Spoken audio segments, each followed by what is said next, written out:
You're listening to the 49 Carats Podcast, a 49ers Goldmine production with Stephanie Sanchez.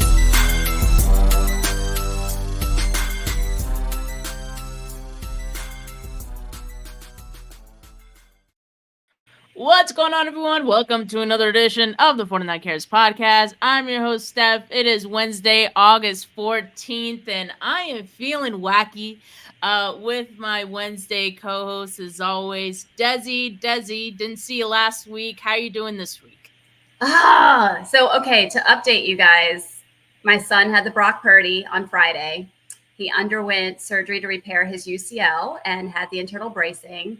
Fun fact, when they do that surgery, you have a nerve that lays right here in this groove, just next to the funny bone. And actually, it is the funny bone. It's the nerve you hit when you hit the funny bone. That nerve. One that feels weird? Yes. And you there's nothing funny about it. That one? Yeah.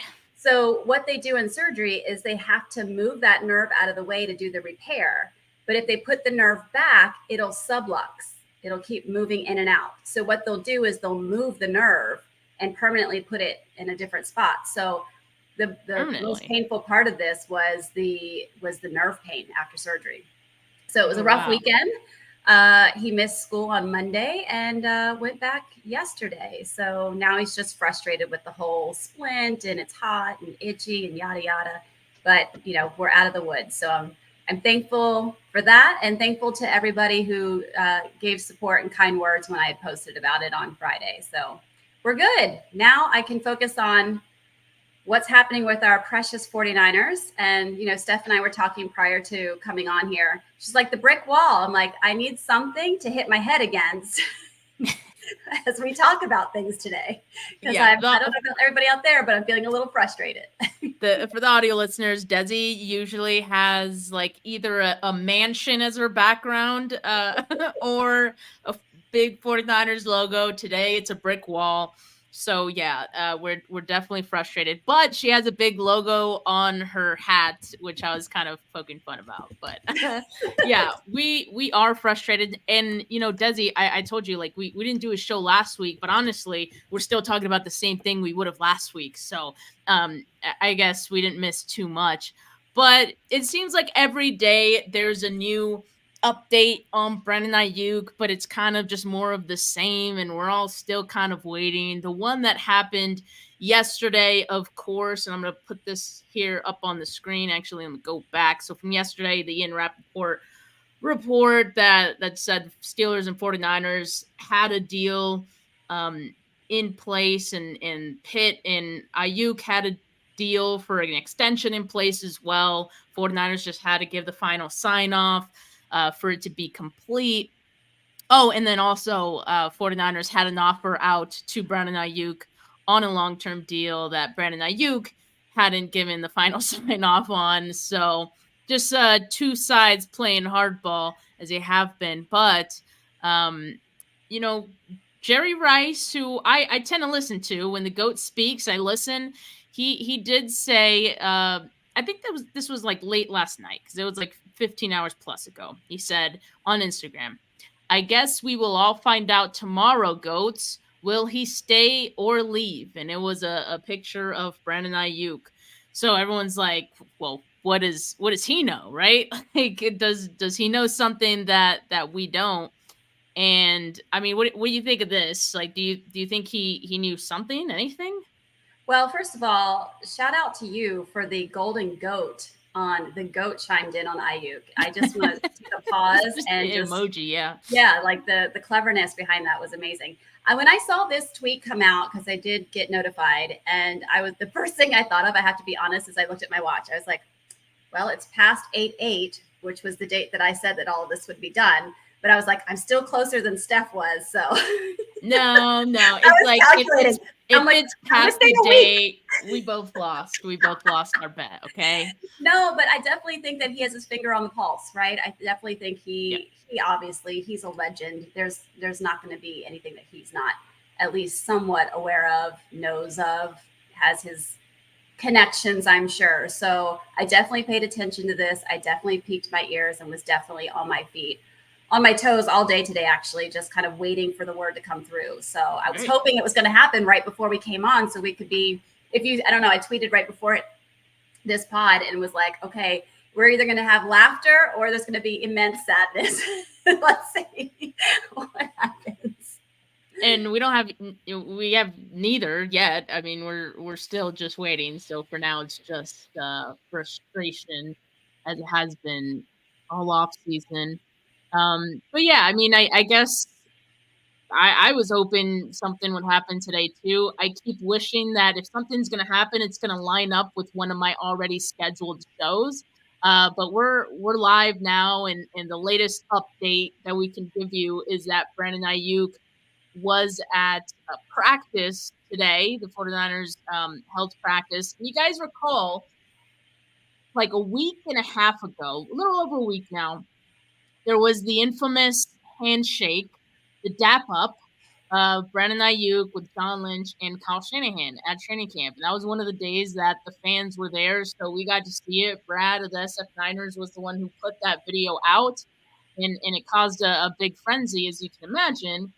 Well, Brandon Aiyuk had not been seen at any of the 49ers practices since then. So, and that kind of coincided with some of the reports that he was going to be traded or close to getting traded to the Steelers. And so I guess it would make sense that he wasn't there. But with Jerry Rice yesterday saying what he had to say about Brandon Aiyuk, that I guess we'll find out tomorrow, and tomorrow is now today. I mean, with that and knowing that Brandon Aiyuk not only was seen at practice, but that he was wearing a 49ers shirt, I mean, that's pretty big. And Dezi, are you wearing a cutoff shirt for this occasion? No, I texted you immediately when I saw this and was like, we need our cutoff shirts to wear on the podcast today. I could have, I should have put it on, actually. That's right. You have the Bosa one, right? You have the Bosa. Well, it was a jersey, but. Yeah, I have a cutoff I can use, but I forgot. I would have done it just for that. Oh, missed opportunity. Might have to do a little intermission and then like grab my cutoff shirt. But does this mean anything to you, Dezi, that like Brandon Aiyuk was there, and not only was there, but he's wearing 49er stuff again? Like, does that tell you that maybe something positive is in the works? This reminds me back in the dating years when I was like, ooh, is he going to call me? Is he not going to call me? And then you're like waiting, and then like the phone rings and you're like, oh, or like, you see a car that drives by that looks like the guy that, he's going to come see me or whatever. And like, that's what I feel like. So guess what I did back then? I was like, meh, I'm not going to get my hopes up. That's what I'm doing now. Like, I don't want to get my hopes up. Like, you're smart. Between what I read on what Jerry Rice had tweeted and then now the reports about him coming to practice wearing a 49er shirt, I was like, oh yeah, it's going down today. And then I was like, no, we're not going there. We're not going there. We're not going to, no, my emotions cannot handle it. Again, hence the brick wall behind me. Air quotes. I may have to use that though, or a wall later today, because it's just getting... I think I tweeted yesterday. I was like, can we just be done? Like, please, for all that's good in the world, please just give me an answer one way or the other. I just want the season to start. We've got injuries piling up. There's just a lot of weird, murky energy that's happening. And I just need to be like, okay, are we keeping him? Is he shipping out? What are we doing? So that I can just mentally start to like figure out how this season's going to look. Yep. We're all waiting on pins and needles, of course, but this does feel like something for him to be there. And it's not just that he was there, like I said, the 49ers shirt. Cam Inman, one of the 49ers beat reporters who attended today's practice, joined at 95.7 the game. And he said this about Brandon being here, quote, just watching Brandon and how he paid attention to practice, he was invested, paying attention to every single play, and looked very much a part of this team, end quote. And also, I think like kind of as a joke, but I actually found it quite insightful. Matt Barrows put out a whole thread of all of Brandon Aiyuk's actions at practice. And, he was seen talking to other guys, which I don't think he really like engaged with too many of the other players besides I think like Talanoa Hufanga, who also watches from like the sidelines, but he actually like chopped it up with one of the scouts and Debo and Kittle and Kyle Juszczyk. And so also he was like catching a football with an equipment staffer after practice. And I don't know, just like little things like that. I don't think we had seen before in this entire hold in. So that feels kind of notable in the context of everything else. Yeah, I agree. And I think there's definitely some optimism if you're looking and reading between the lines. But again, like my heart just can't get there. And then my silverback, my precious left tackle, who I love more than anything on this team, also is not signed. So that just adds this other layer of anxiety. Like I feel like if they just gotten one of these deals done, I could, again, just calm the nerves a bit, take a deep breath, like be ready for the season. But, I just keep thinking I need to have one. If one of you clever folks out there knows how to mash this up, I need a video of Trent coming out on the team and Brandon Aiyuk jogging out on the team. And there just be like this slow-mo and like they both sign on the same day. And then it's just beautiful trumpets playing and, dandelions coming down out of the sky. That's what I want. So. Well, and as Sin comments this, she says, I think BA and the 49ers are going to have a huge signing ceremony. Mike Andrews, I believe it was on Twitter, on X, he said, what if the 49ers are going to wait to announce that Brandon Aiyuk signed when they drop the first Brick by Brick episode? Because if you guys aren't aware, that's their like whole kind of Hard Knocks series that they create themselves and put out every off season. So I thought, what, they wouldn't do that. Like, that's kind of crazy, especially with all these reports. But now I'm like, what, that would be cool if they did. I don't think they would, but how dramatic would that be for a debut of this year's Brick by Brick? It's as dramatic as Kyle Shanahan's mullet. I like how you slipped that in there. Before we went live, Dezi, made it clear she was not a fan of the Kyle Shanahan mullet. And if we had to nickname it, what would we call it? Because there was the Shana stash, there was the Shana hat, like everything having to do with him and his aesthetic. It has a Shana before it. So the Mullahan. The Mullahan. I kind of like that. That sounds nice. The Mullahan. I like that. You heard it here first, guys. Wacky Wednesday. It's an original. I don't know. My son just got the mullet. It looks great on him. He looks fantastic with it. But he's also 19, right? So I don't know. I don't know if it's under a hat. I haven't seen it in all its beauty. Also, I wasn't a huge fan of the stash. I did like the slick back hair at the CMC wedding, but yeah, I don't know. I'm not feeling the mullet. I'm not feeling all these injuries. I'm not feeling that the silverback's not signed. I'm not feeling that BA isn't signed. I'm really trying to find the positive in this. Help me out, family. Where's the positives? We got a great quarterback, so that's not an issue. There's a positive right there. Yeah, we got Nick Bosa. In the 49ers' first preseason game. Did you have any like takeaways from that? Anyone that you're excited about after seeing that? Oh, that's not true. I think Mufasa was nice. I like that. Mustafa, I think that was looking interesting. I really don't get too much into preseason. I don't. Superstition to me, and those who've seen me on other podcasts and stuff, I'm very superstitious. So I try not to pay too close attention to it. You have a superstition on preseason? Yes. You're against like preseason, like just watching them, or like, please explain. So I feel like if I watch them, then I start making judgments when I shouldn't make judgments. And then I don't want to carry that into the season. So like bad vibes, bad juju. Yeah. I'm like, you know what? This is, I just let them have their practice game, let them play around, let them lose some games there. That's fine. I don't want to be a part of that because I don't want to like get in my head and then think about bringing that energy into the season. So, I'm already, I think all of us are still like the emotions from February till now have not landed for me. So I'm just going to take some time, let them figure this out. Let's get some of these signings together. A lot of the injuries we're dealing with are soft tissues, so we have some time. Like, I'm just trying to take my baby steps into week 1.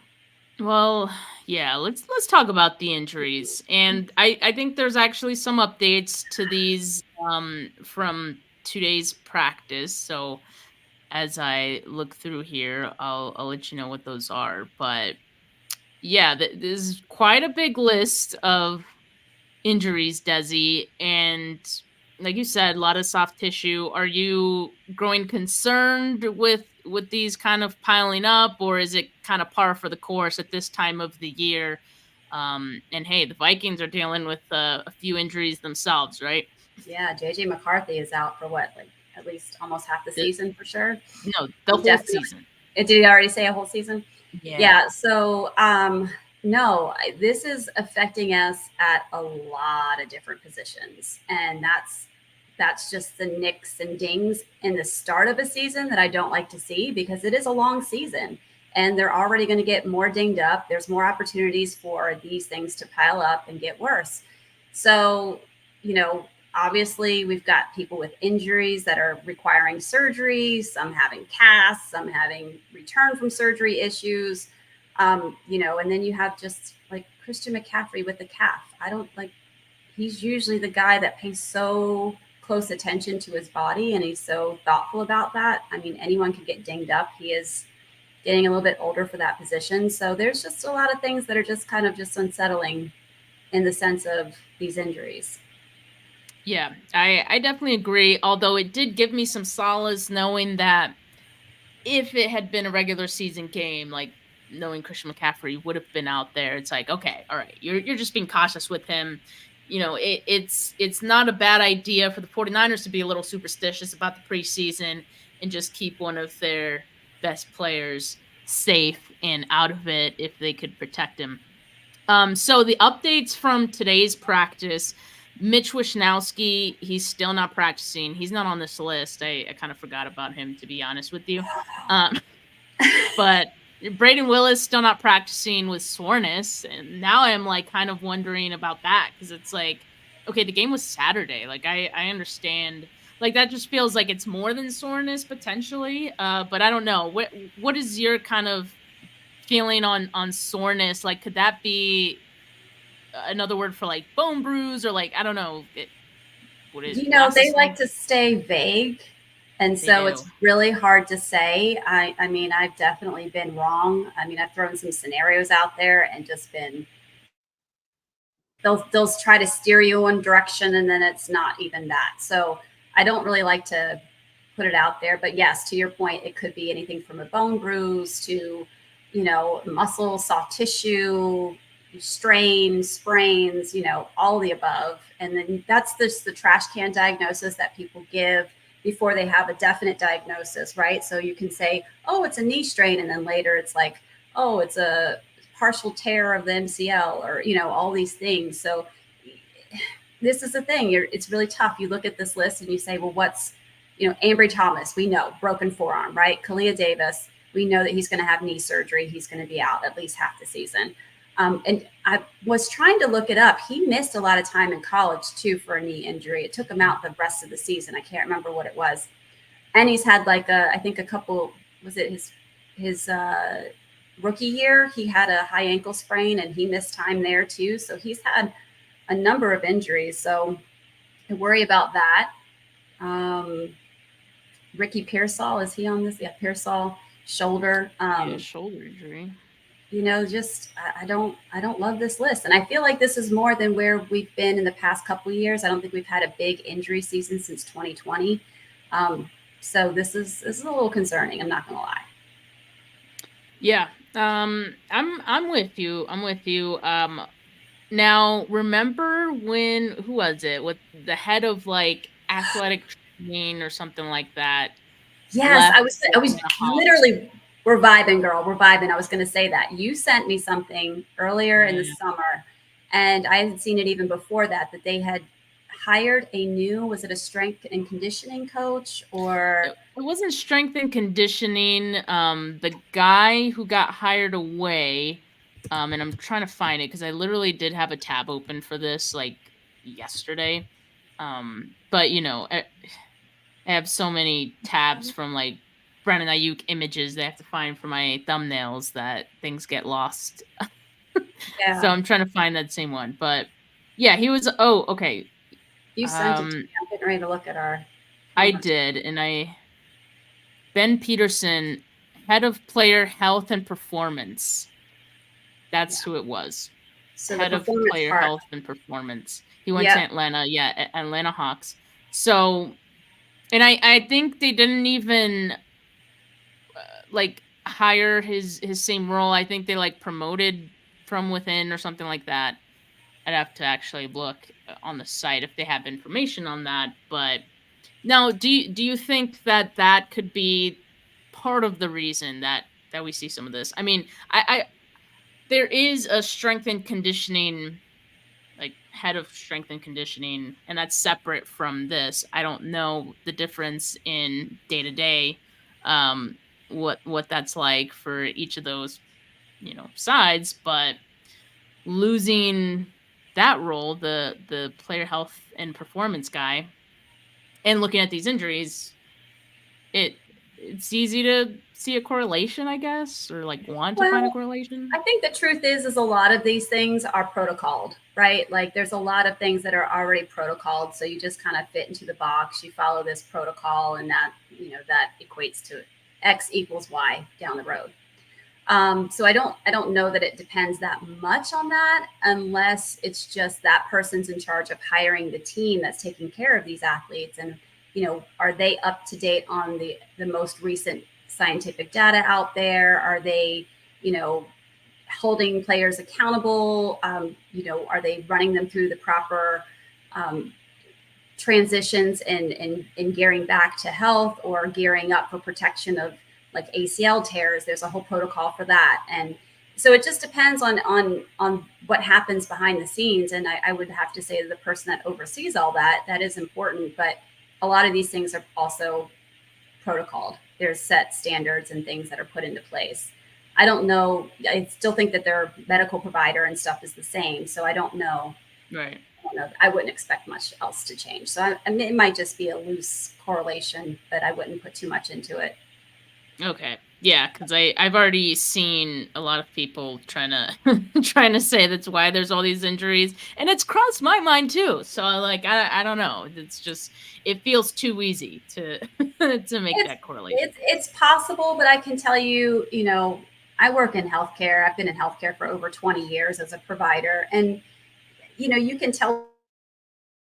And a lot of this is also player accountability. Are they following through on what they're supposed to be doing? Are they doing too much? Are they not doing enough? Are they following the guidelines and the rules? So it's really hard to say, and it's easy to point fingers, but it's a two-way street. So medical has their protocols. They issue the treatment, but then it's also up to that patient to follow through with the treatment plan. So it's hard to say. Oop, you're muted. Yep, my bad. And as Invader 49er in the comments says, Shanahan said earlier in the year that they now have a proven analytical plan in place on how to deal with soft tissue injuries. So to your point, like there's a process in all this. So yeah, that's good. Okay. Well, let's put that thing out and let's get these hamstrings. And yeah, exactly. Let's get it going. Let's get it going. But the second preseason game is coming up this weekend, so you're not planning to watch, right? No. Okay. I'll just like fill you in next Wednesday about fill me in. I look at Twitter. I watch some things through there, but I don't want to sit there and watch the whole season or the whole game and start to put my brain in a situation. If there's signings, if they sign BA and or Trent this week, I will watch the game. You'll be locked in. Yeah. You'll watch the game just because he signed. Yes, I will. You'll be like, okay, I got the good I needed. With my half shirt, my ripped up half 49er shirt. Oh gosh. Papa J asks, how much do you think that injuries are happening due to lack of proper body rest because of a long season and hard off-season workout in preparation for training camp?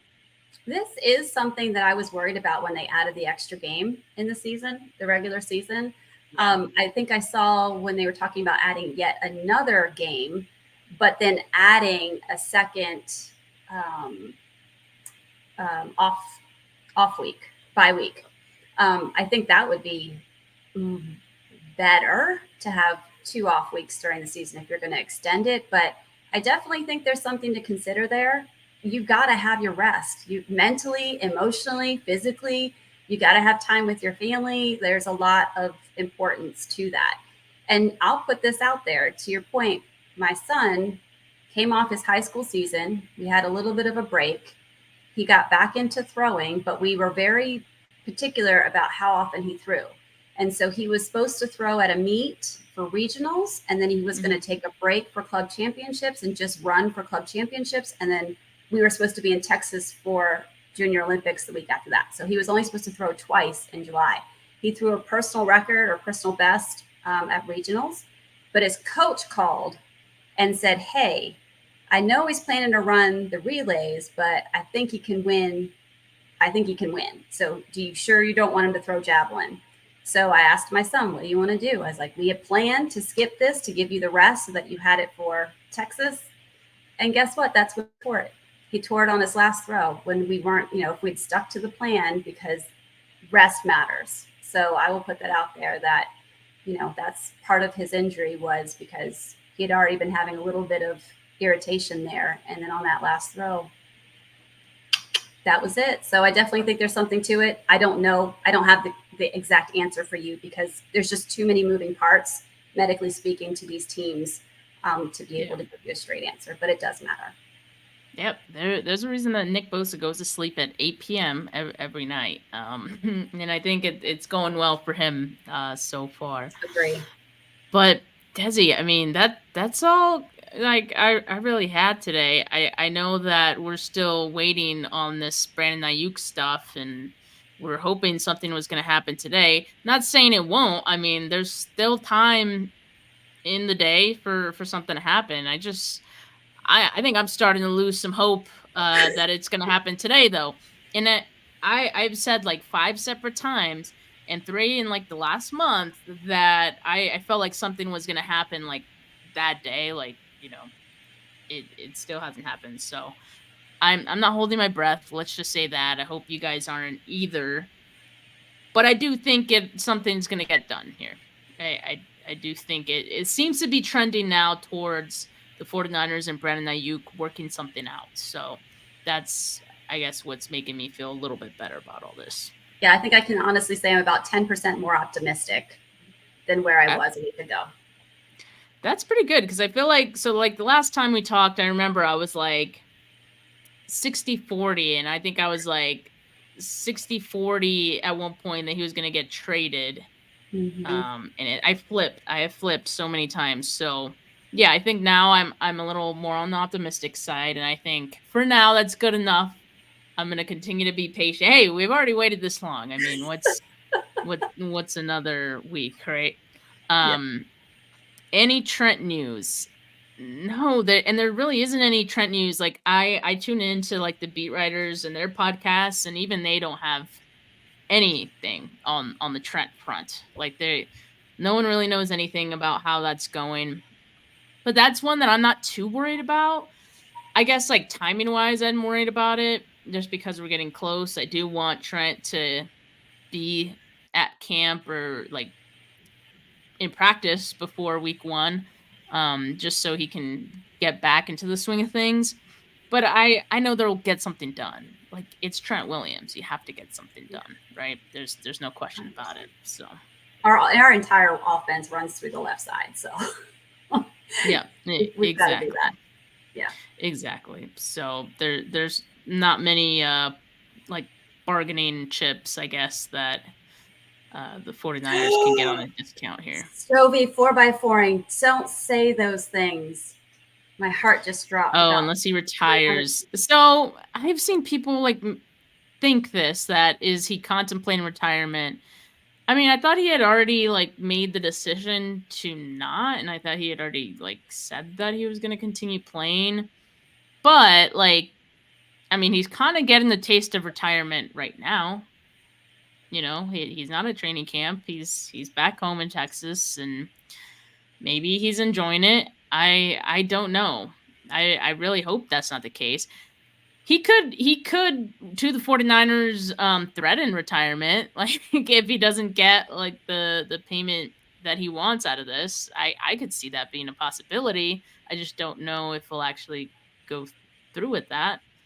Is it possible? I hate myself for saying this, but since we're having an open discussion and Stovey 4x4ing brought it up, is it possible he looks at the landscape of 49ers and say, choo choo, the train has left the station. Like our opportunity. I was literally having this conversation with Ryan Hensley, because I was on his show this morning, and he kind of just asked me, like, do you think that Trent Williams' decision has anything to do with what happens with Brandon Aiyuk? And I said no, like, I don't think his decision is influenced by it. But I don't know, like, if more people think that, I'm like, should I be thinking that too? Like, is there something to that? I don't know. I don't know. I mean, he is at an age where I get it. I mean, if you're going to keep playing, not only would you want it to be for the best money you can get at your position because you're the best at your position, but I mean, you also want to be able to compete for a Super Bowl, right? And if you have any doubts about that, yeah, maybe you do want to decide to step back, but I really hope that's not the case, right? I don't want to put that out there. Speaking of superstition, I feel like maybe we should just not talk about that. That's why I was like, I hate myself for saying this, but you know, it is an option, you know, a pathway that could be considered. And I don't know if Big Trent's listening to this. You know, I love you. I love you so much, Trent. But you know, I also will not hate you if that's what you decide, because you are everything to the 49ers and to me. Okay, I just confessed my love too. And Trent, I won't hate you, but I'd be severely upset. So yeah. I just hope you can live with that. All right, Papa J asks, "Hey Steph, how much practice time do the 49ers spend on kickoff and kickoff returns during training camp? Do they get sufficiently enough time?" I think it's enough time. After seeing the first preseason game, maybe not enough time. and Dezi, you didn't watch the game, so let me just fill you in. 49ers kickoff unit, special teams did not look good at all. They allowed like 2 significant returns. Like one almost went for a touchdown. The other one could have almost went for a touchdown had they not stopped the streak. It was bad. It was bad, right? So that's what is prompting this question from Papa J. And look, they don't spend that much time on special teams and practice in general, but they did practice it. Like I've seen them practice like this new rule. But here's what's difficult, and I think it's more so a tackling issue and a taking angles issue, which doesn't only affect special teams. And I think we saw it with the defense as well on Saturday. So I think it's all of that, and that's very hard to simulate in practice because you're not actually tackling, and sometimes you're not actually going full speed because like you're not going to go in and tackle, so you kind of hold yourself back a little bit. And so I think the adjustment of that going into that first preseason game was maybe a bit of a shock to the 49ers, but that didn't stop the Titans from being really good at it. I mean, they did a pretty good job. So no excuses for the 49ers. They have find out a better way to simulate that in practice and to get that down better in the second preseason game. But I'm just not. I don't know. I was saying to Jay on Bully Ball yesterday. I was like, man, if the special teams this season, and obviously one preseason game is not enough to make the statement, but if the full season, like the special teams return unit is or coverage unit is bad again, I don't know. I'd be making Brian Schneider's seat a little warm, but it's too early for that right now. I'm just putting an early thought out there. Planting the seed. Don't get me thinking that our tackling is still not where it needs to be. Well, this is exactly why you don't watch preseason games. Yes. Because if you did watch the first preseason game, you'd probably come away with that takeaway. Oh, it's going to be bad again. But I'm going to give it some time. Yeah. I'm going to give it some time. Like a good chef, right? You gotta let the seasonings marinate. You gotta let the heat get to it. Yeah, I mean it's a process. All right, so I'm just gonna hope they're gonna figure it out, and by week 1 it's gonna be better because I do think as a whole the defense is better. So I love hearing that, and we'll just have to put the faith in the Mullahan. The Mullahan. I as soon as this show ends, we're putting that on the timeline. We're putting that out to the universe. The Mullahan. Everyone needs to know about the Mullahan. And yes, you guys heard it here first. That's what we're referring to Kyle Shanahan's hair as. And so make sure we keep that going this season.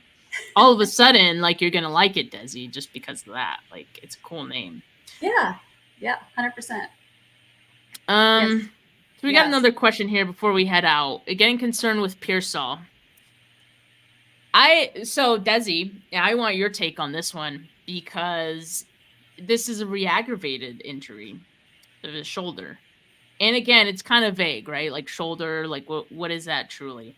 When I watched the receiver show, actually, you see both Kittle and Debo at different points deal with their own shoulder injuries, and you see how that kind of hindered them. And with Debo, you see how he was able to re-aggravate that, and how that impacted him. So, what's your concern level with Ricky Pearsall? And again, we don't know the specifics, right? But as far as re-aggravating a shoulder injury, I don't like it.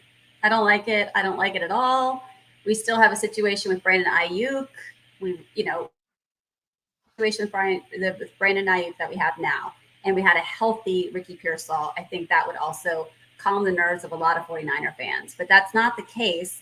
And there's a lot of things that can happen in a shoulder that can cause re-aggravation continually down the road if it's not cared for the proper way and gets the proper treatment. Things like labral tears, AC joint sprains, even rotator cuff, maybe tendinitis versus maybe a partial tear. I don't think it's probably torn. I would hope that they would have that diagnosed and be already making statements about that. But some of these things, again, at the start of the season can nag and continue to carry on through the season. And he's a receiver. What do you use a lot in receiver? Overhand things. And that's where the shoulder stuff gets really tricky because overhand.